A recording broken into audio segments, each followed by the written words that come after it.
Roll for Crit presents How to Play Scrap Racer in 5 minutes or less or more. Scrap Racer is the fast-paced game of futuristic rolling and racing, designed by Annika and Sebastian Richter and published by Queen Games. Your goal in Scrap Racer is to complete 3 laps and be the farthest ahead on the racetrack when the game ends. The racetrack will be made up of multiple segments, which can be chosen randomly or according to a predetermined setup. The track is separated into spaces as denoted by these thicker lines. Each player begins with their own unique dashboard and racer standee. Each dashboard comes with its own special ability and spaces for various cards and tokens, which we'll get to later. When ready, the youngest player receives the start marker and takes the first turn. On your turn, you'll always begin by rolling one 6-sided die. Then you can choose to stop or roll a second die. If you stop, you'll get to move your racer a number of spaces equal to that first die's result. If you decide to keep going, simply roll a second die and place it alongside your first. Now you can once again choose to keep going or stop.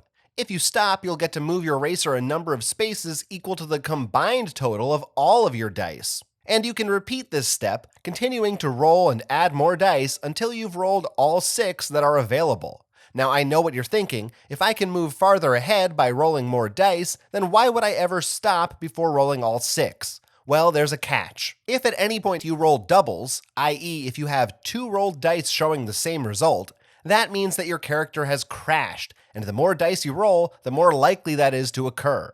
On the side of the board are 3 decks of crash cards, and if you crash, then instead of moving as you normally would, you have to draw 1 card from the appropriate deck, depending on whether the doubles you rolled were 1s or 2s, 3s or 4s, or 5s or 6s. These cards will result in negative effects. But let's backtrack for a second. Let's assume that you rolled 1 or more dice and stopped before rolling any doubles. What you'll do then is add up your total and move your racer forward on the track that many spaces.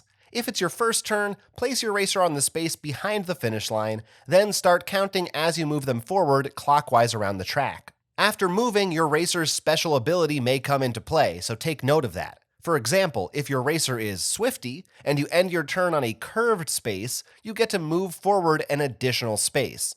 Of course, you're going to have to contend with other racers on the track as well. While there's no problem moving through spaces with other racers, you cannot share a space with other racers. If after resolving movement and your racer's ability, you end up in the same space as someone else, you and the other racer must fight.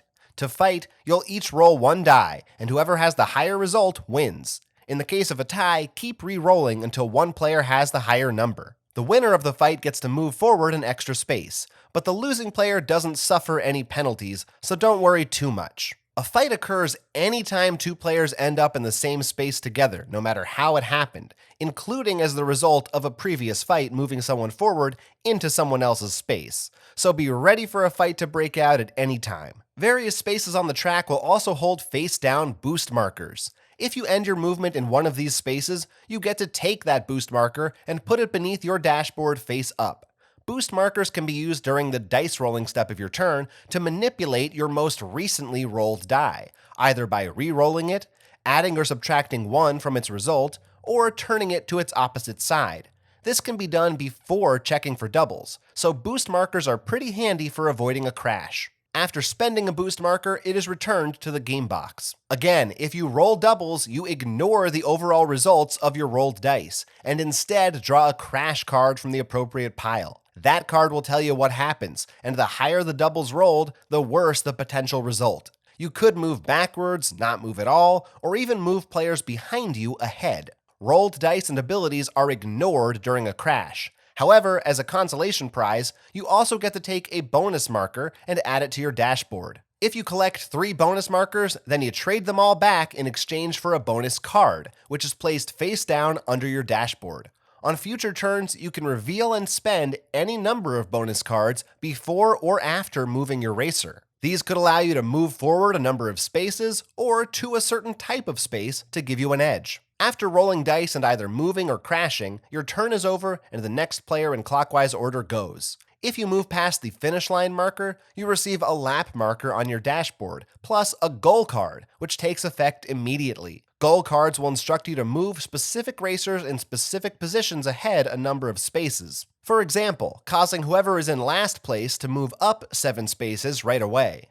After resolving a goal card, any empty boost spaces on the track also get replenished with new boost markers from the supply. If a racer happens to be standing on a boost marker space when the boost marker is replenished, they receive that boost marker immediately. As soon as a racer receives 3 lap markers, the round is finished so that players have an equal number of turns, and then the game ends. A goal card is not drawn after receiving a 3rd lap marker. Once the round is over, whoever has 3 lap markers and is in the lead is the winner. In a 2-player game, each player controls 2 racers, which share bonus cards between them and resolve fights with each other however the controlling player chooses. If you add in the Scrap Racer Expansion 1, you'll get a few new mechanics to play with. The Scrapyard space, which forces racers to stop no matter what their movement result was. The Slime Trail space, which could propel a racer forward or backward a number of spaces equal to a die roll, depending on where in the slime they land.